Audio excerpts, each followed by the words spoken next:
Hello mga kaluto, good morning. Welcome to my YouTube channel, Kalutong Bahay Recipe. For today's vlog ay magluluto po tayo ng seafood pansit bihon gisado. Ayan po. So pag nagustuhan nyo ang aking luto, paki-subscribe naman, like and share, at paki-watch na rin yung ating video. Okay po, malaking tulong na sa akin yon. Salamat po. So bago tayo mag-start magluto, introhan muna natin.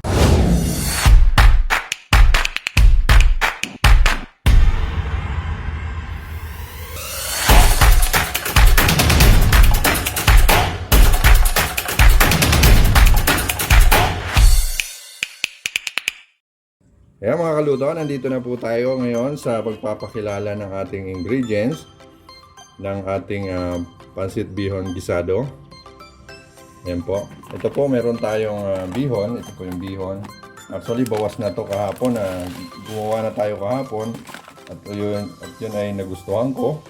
Kaya uulitin ko para may share ko naman sa inyo. Masarap to guys. Ayan. Ito bihon. Ito yung ating squid ball. Ang ating crab stick, yan, sibuyas, bawang, carrots, at yung ating baggy beans. Ayan po. Actually, meron po siyang, lalagyan pa natin siya ng paminta. Meron tayong, lalagay tayo ng fried garlic. Ayan.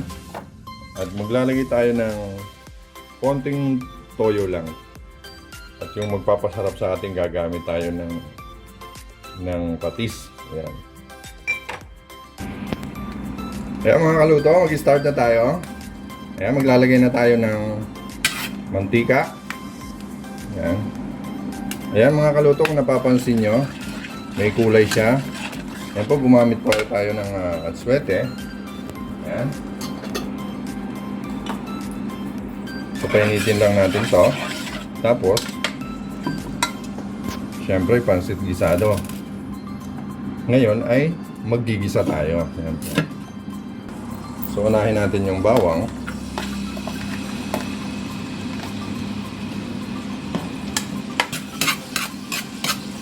Lagay natin doon yung sibuyas.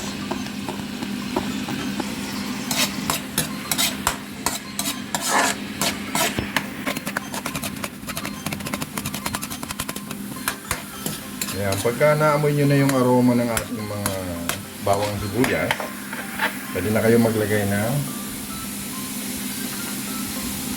lalagay na natin yung squid ball. Ayan.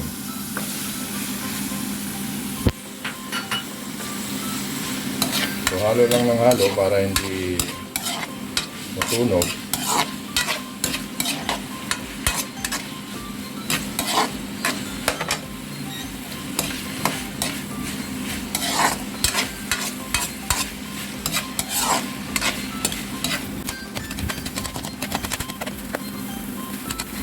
So ayan, susunod naman natin ang crab stick. Ayan. Ayan. Malasang malasa to guys. Nasubukan ko na kahapon, nagluto ako kahapon. Sabi ko i-vlog ko nga ito. Kasi masarap siya guys eh. Konti lang nilagay kong toyo, napakalasa. So ganyan lang.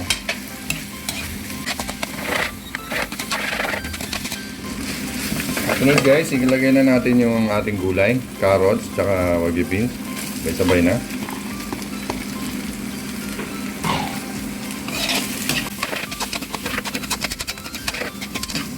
Pagkatapos po guys ng mga kaluto, tapos natin igisa, doon tayo maglalagay tayo ng tubig. Ayan.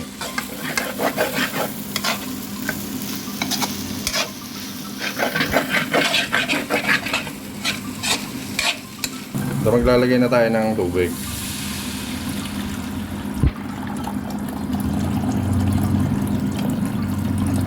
So mga kaluto, yung tubig nasa inyo na po yun. Kasi malakas po siya kumain ng ng tubig. So tansyahan na lang. So siguro sapat na to. So hayaan natin itong kumulo. Mga 10 minutes. Ayan. Wow. So takpan na natin guys. Ayan mga kaluto. Nalikan na natin. Wow, kumukulo na siya. Ngayon po mga kaluto, maglalagay tayo ng isang kutsarang toyo. Ayan, konti lang. 2 kutsarang or 3 kutsarang patis. Ayan. Hindi na tayo guys naglagay ng asin. Ayan. So, ganyan lang. So, ilalagay na natin yung bihon. Okay.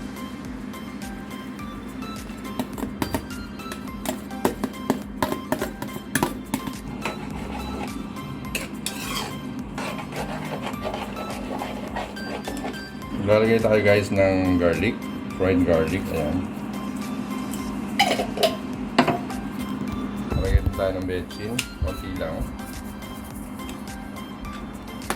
So pakuluan ulit natin ng 5 minutes hanggang sa dry na siya. Ayan, dry na siya. Ayan mga kaluto, lapit na to. 1 minute na lang to guys. So ayan, bago tayo mag-plating mga kaluto ay don't forget to subscribe, like and share. Yan, inuulit ko po. Don't forget to subscribe, like and share. At pakihit na rin ang notification bell. Ayan po. Para updated kayo sa mga susunod pa nating uploads. Okay po.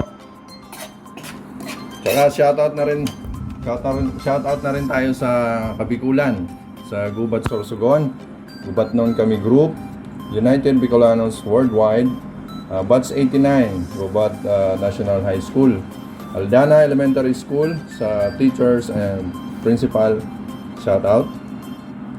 At sa mga OFW natin around the world, ayan, mga Filipino community. Sa mga viewers, subscribers, supporters, maraming salamat sa inyong lahat. God bless us all. Okay po. So mag-plating na tayo.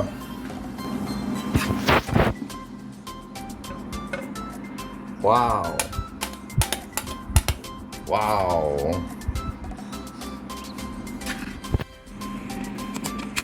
Masarap nito guys. Kahapon ginawa ko ito eh. Inulit ko ulit. Ito na po mga kaluto. Ito na yung ating finished product. Seafood Pancit Bihon Gisado. Okay po? Thank you for watching. Bye. God bless.